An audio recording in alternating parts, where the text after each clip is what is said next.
முதன்மை செய்திகள் 50 பார்க்கலாம். அமெரிக்க அதிபர் டொனால்டு டிரம்பின் ஒன் பிக் பியூட்டிஃபுல் பில் சட்ட மசோதா அந்நாட்டு நாடாளுமன்றத்தில் நிறைவேற்றியுள்ளது. வரிச்சலுகைகளை நீட்டிப்பது, ராணுவ செலவினங்களை உயர்த்துவது மற்றும் நாடு கடத்தல் திட்டங்களுக்கு நிதியளிப்பது உள்ளிட்டவற்றை உறுதிப்படுத்தும் வகையில் இந்த மசோதா அமைந்துள்ளது. ரஷ்ய எண்ணெயை வாங்கும் நாடுகள் மீது 500% வரி விதிக்க அமெரிக்காவில் முன்மொழியப்பட்டுள்ள மசோதா குறித்து இந்தியா கவலை தெரிவித்துள்ளது. அமெரிக்காவில் செய்தியாளர்களிடம் பேசிய மத்திய வெளியுறவுத்துறை அமைச்சர் ஜெய்சங்கர், இந்த மசோதா நிறைவேறினால் இந்தியாவின் ஏற்றுமதி கடும் பாதிப்பை சந்திக்கும் என்று அவர் குறிப்பிட்டார். கானாவில் பயணத்தை நிறைவு செய்துவிட்டு கரீபிய தீவு நாடான டிரினிடாட் அண்ட் டொபாகோவுக்கு பிரதமர் நரேந்திர மோடி சென்றடைந்தார். பியார்கோ சர்வதேச விமான நிலையத்திற்கு வந்திறங்கிய அவரை அந்நாட்டு பிரதமர் கமலா பர்சாத் நேரில் வந்து வரவேற்றார்.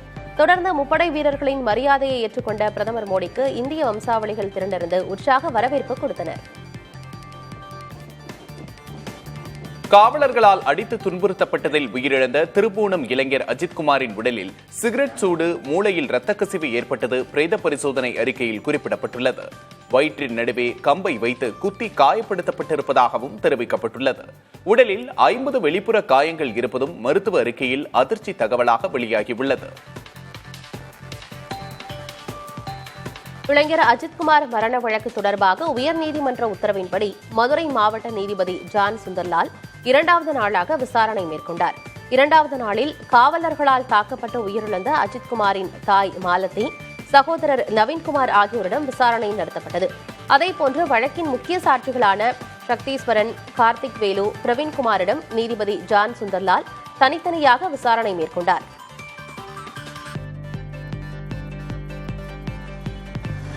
திருப்புவனம் இளைஞர் அஜித்குமார் தனிப்படை காவலர்களால் அடித்து துன்புறுத்தப்பட்ட வீடியோவை எடுத்த சக்தீஸ்வரன் பாதுகாப்பு கேட்டு தமிழக டிஜிபிக்கு கோரிக்கை விடுத்திருந்த நிலையில் 2 காவலர்கள் பாதுகாப்பு பணிக்காக நியமிக்கப்பட்டுள்ளனர். முன்னதாக செய்தியாளர்களை சந்தித்த சக்தீஸ்வரன், தனக்கும் பிற சாட்சிகளுக்கும் உயிருக்கு அச்சுறுத்தல் இருப்பதாகவும் வழக்கில் கைதான காவலர் ராஜாவுக்கு தொடர்புடையவர்கள் தன்னை மிரட்டுவதாகவும் குற்றம் சாட்டியிருந்தார். திருப்புவனம் காவல் கொலை விவகாரத்தில் தனது மகன் மீது புகார் அளித்த நிகிதாவிடம் விசாரணை நடத்த வேண்டும் என்று உயிரிழந்த அஜித்குமாரின் தாயார் மாலதி கோரிக்கை விடுத்துள்ளார். புதிய தலைமுறைக்கு பேட்டியளித்த அவர், காருக்குள் நகை இருப்பது தெரிந்தும் சாவி கொடுத்தது எப்படி என்றும் அவரிடம் கண்டிப்பாக விசாரணை நடத்த வேண்டும் என்றும் கோரிக்கை விடுத்தார். அஜித்குமார் வழக்கை மாநில மனித உரிமை ஆணையம் தாமாக முன்வந்து விசாரணைக்கு எடுத்துள்ளது. அஜித்குமார் காவலர்களால் தாக்கப்பட்டு உயிரிழந்த சம்பவம் குறித்து விசாரணை நடத்தி 6 வாரங்களில் அறிக்கை அளிக்க புலன் விசாரணை பிரிவுக்கு மனித உரிமை ஆணையம் உத்தரவு பிறப்பித்துள்ளது. தமிழ்நாட்டின் ஒற்றுமையே நமது வலிமை என்று முதல்வர் மு.க. ஸ்டாலின் தெரிவித்துள்ளார். அவர் வெளியிட்டுள்ள எக்ஸ் தள பதிவில், திராவிட மாடல் ஆட்சியை தொடர்ந்திட வேண்டுமென மக்கள் தங்களது விருப்பத்தை உற்சாகத்தோடு தன்னிடம் வெளிப்படுத்தியதாக தெரிவித்துள்ளார். திட்டம்லாம் ஒழுங்கா வந்து சேருதாமா? அது நம்ம அறிவிக்கிற திட்டங்களும் சில இது விட்டு போயிருக்குமா, சில இதெல்லாம் அந்த உரிமை தொகை தான் விட்டு போயிருக்கோம். அதை நீங்க கொடுத்துட்டீங்கன்னா அடுத்த வருஷம் கொடுக்க ஆரம்பிச்சிருவாங்க. சரிம்மா, இந்த ஆட்சி உங்களுக்கு பிடிச்சிருக்கா? எப்படி இருக்கு ஆட்சி? சரி சரிம்மா, சரி சரிம்மா, ரொம்ப சந்தோஷமா உங்களை பார்த்ததுல ரொம்ப சந்தோஷம். நன்றி. சரி சரிம்மா, சரி சரி. வணக்கம் அக்ஷயத்துமாமா. வணக்கம் வணக்கம். அதிமுக பொதுச் செயலாளர் எடப்பாடி பழனிசாமி தன்னுடைய தமிழ்நாடு சுற்றுப்பயணத்தில் பங்கேற்க பாரதிய ஜனதா கட்சியின் மாநில தலைவர் நயினார் நாகேந்திரனுக்கு அழைப்பு விடுத்துள்ளார். சட்டமன்ற தேர்தல் நெருங்கும் நிலையில் எடப்பாடி பழனிசாமி தமிழ்நாடு முழுவதும் சுற்றுப்பயணம் மேற்கொள்ள திட்டமிட்டுள்ளார். முதல்கட்ட பயணத்தை வரும் 7ஆம் தேதி சென்னையிலிருந்து தொடங்க உள்ளார். இதில் கலந்து கொள்ள அதிமுக பொதுச் செயலாளர் எடப்பாடி பழனிசாமி நயினார் நாகேந்திரனுக்கு அலைபேசியில் தொடர்பு கொண்டு பேசி அழைப்பு விடுத்துள்ளார். இங்கிலாந்துடனான 2வது டெஸ்ட் கிரிக்கெட்டில் முதல் இன்னிங்ஸில் இந்திய அணி 587 ரன்களுக்கு ஆல் அவுட் ஆனது. கேப்டன் சுப்மன் கில் அபாரமான ஆட்டத்திறனை வெளிப்படுத்தி இரட்டை சதம் அடித்தார். தொடர்ந்து விளையாடிய இங்கிலாந்து அணி 3 விக்கெட்டுகளை இழந்து தடுமாறி வருகிறது. திருப்பூர் மாவட்டம் அவிநாசியில் தற்கொலை செய்த புதுமண பெண் ரித்தன்யா புது வாழ்க்கையை தொடங்க அவரது பெற்றோர் வரதட்சணையாக தந்த சொகுசு காரில் மகிழ்ச்சியாக சென்ற வீடியோ வெளியாகியுள்ளது. வரதட்சணையாக அளித்த வால்வோ காரில் தனது வீட்டிலிருந்து ரித்தன்யா செல்லும் காட்சி, திருமண சடங்குகள், வரதட்சணையாக கொடுத்த நகைகளின் வீடியோ காட்சிகள் வெளியாகியுள்ளன.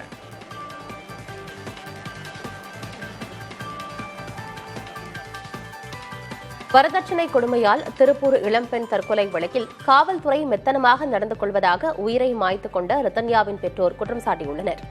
வரதட்சணை கேட்டு ரித்தன்யாவை சித்திரவதை செய்ததாக கணவரும் அவரது பெற்றோரும் கைது செய்யப்பட்டனர். இவர்கள் தங்களுக்கு பிணை கோரி திருப்பூர் மாவட்ட முதன்மை நீதிமன்றத்தில் மனு தாக்கல் செய்தனர். அவர்களுக்கு பிணை வழங்க எதிர்ப்பு தெரிவித்து ரித்தன்யாவின் பெற்றோர் இடைக்கால மனுவை தாக்கல் செய்தனர்.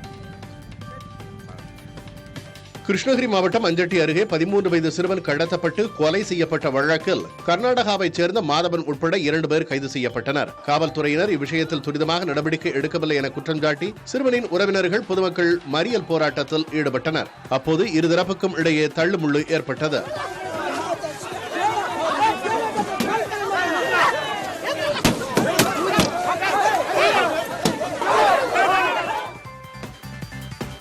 நீலகிரி, கோவை மாவட்டங்களில் கனமழைக்கு வாய்ப்பிருப்பதாக வானிலை ஆய்வு மையம் கணித்துள்ளது. கடந்த சில நாட்களாக மழையின் தாக்கம் குறைந்திருந்த நிலையில் மீண்டும் தென்மேற்கு பருவமழை தீவிரமடைந்துள்ளது.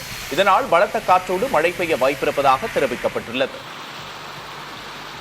போதைப்பொருள் வழக்கில் கைது செய்யப்பட்ட நடிகர்கள் ஸ்ரீகாந்த் மற்றும் கிருஷ்ணாவின் ஜாமீன் மனுக்களை சென்னை போதைப்பொருள் தடுப்பு சிறப்பு நீதிமன்றம் தள்ளுபடி செய்து உத்தரவிட்டது.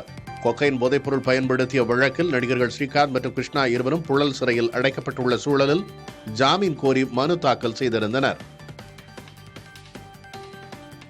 ஜூலை 7ஆம் தேதி திருச்செந்தூர் சுப்பிரமணிய சுவாமி கோவில் கும்பாபிஷேகத்தை முன்னிட்டு சென்னை செங்கோட்டை இடையே சிறப்பு ரயில் இயக்க தெற்கு ரயில்வே ஏற்பாடு செய்துள்ளது.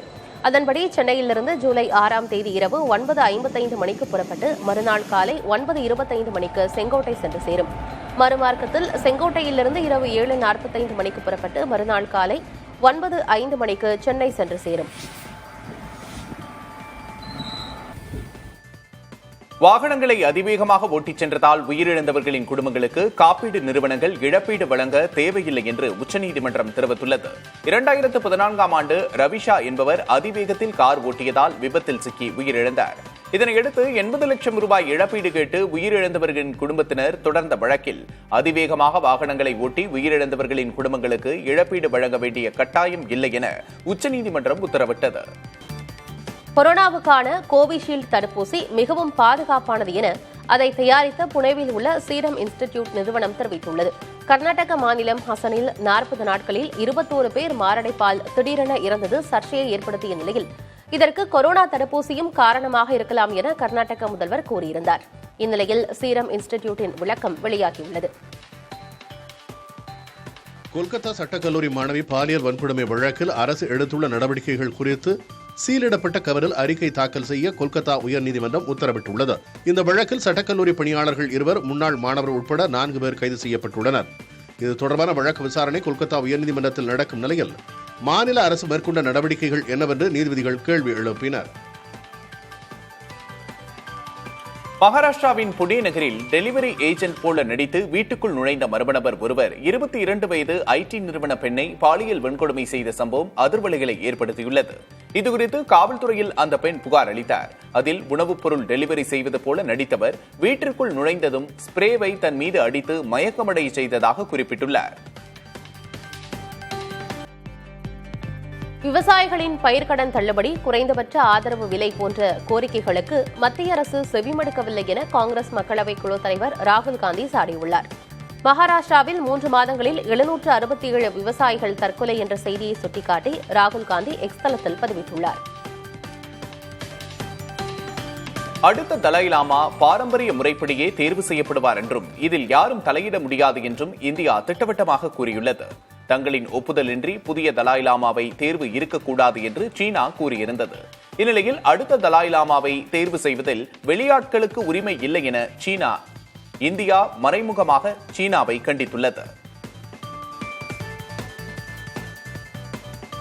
Xiaomi ஸ்மார்ட் போன் பயன்படுத்துபவர்களின் தனிப்பட்ட தரவுகள் களவு போவதாகவும் தவறான நோக்கங்களுக்கு பயன்படுத்தப்பட வாய்ப்புள்ளதாகவும் மத்திய அரசு அமைப்பான CERT எச்சரித்துள்ளது.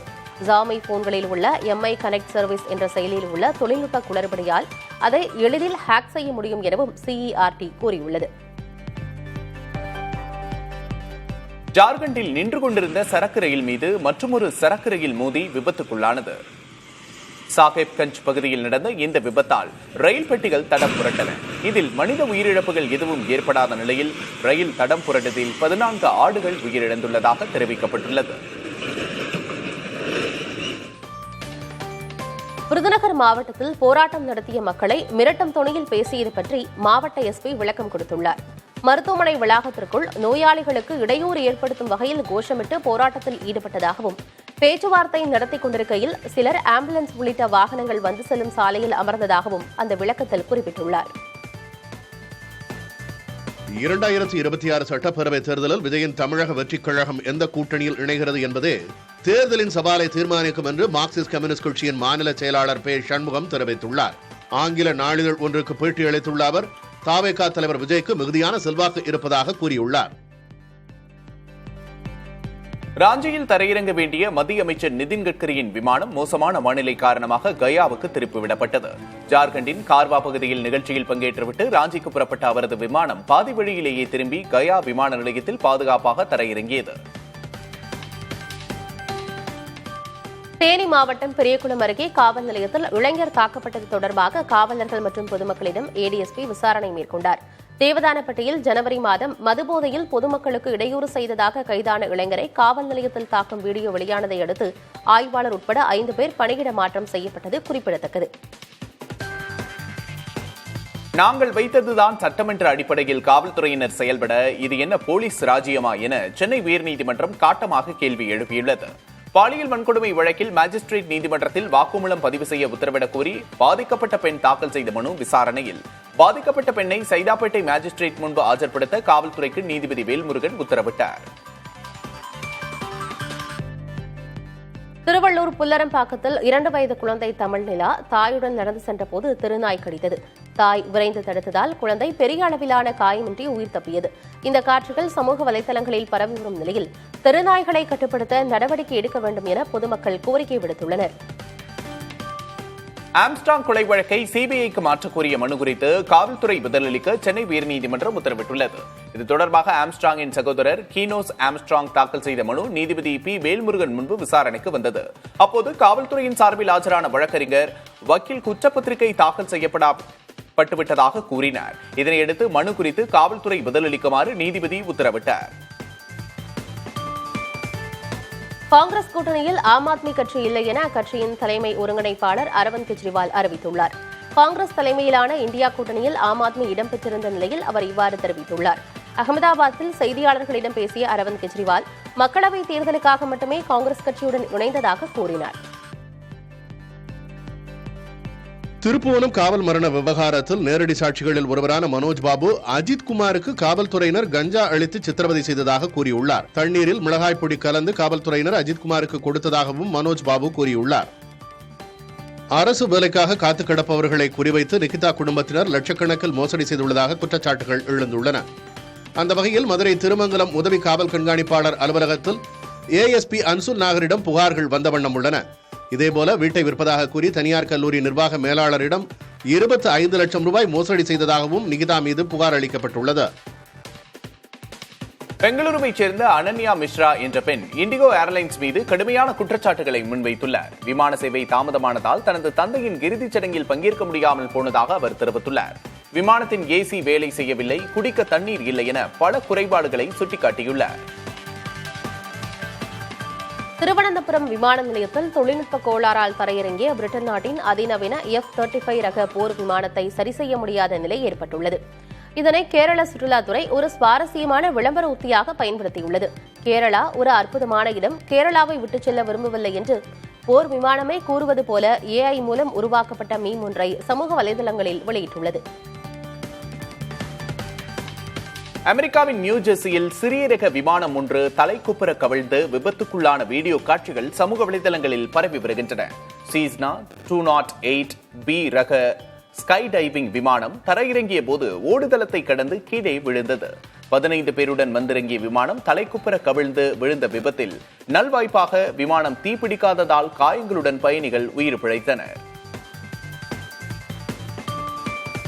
உயிர்காக்கும் சேவைக்காக ஜப்பான் விஞ்ஞானிகள் செயற்கை ரத்தத்தை உருவாக்கி வருவது பேசுபொருளாகியுள்ளது.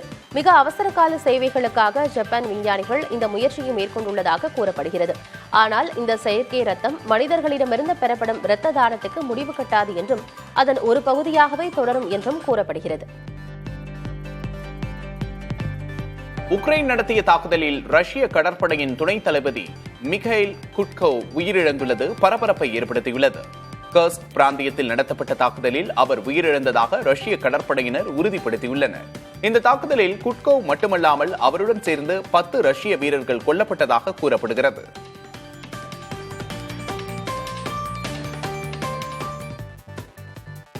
காசாவில் இஸ்ரேல் நடத்திய வான் மற்றும் தரைவழி தாக்குதல்களில் உணவுக்காக காத்திருந்த 45 பேர் உட்பட 94 பாலஸ்தீன மக்கள் கொல்லப்பட்டதாக தகவல் வெளியாகியுள்ளது.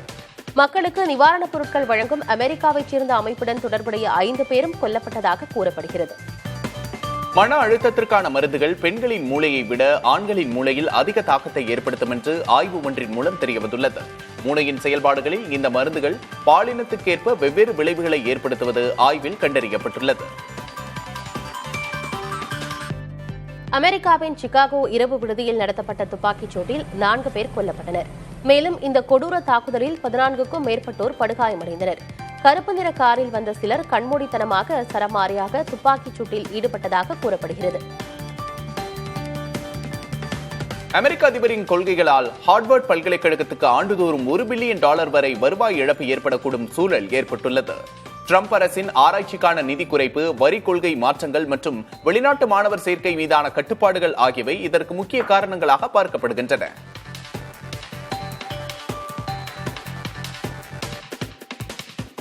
போர்ச்சுகல் மற்றும் லிவர்பூல் கால்பந்து அணியின் நட்சத்திர வீரர் டியாகோ ஜோட்டா ஸ்பெயினில் ஏற்பட்ட கார் விபத்தில் சிக்கி உயிரிழந்தார். 28 வயதான ஜோட்டாவின் திடீர் மறைவு உலகெங்கிலும் உள்ள கால்பந்து ரசிகர்களிடையே பெரும் அதிர்ச்சியை ஏற்படுத்தியுள்ளது.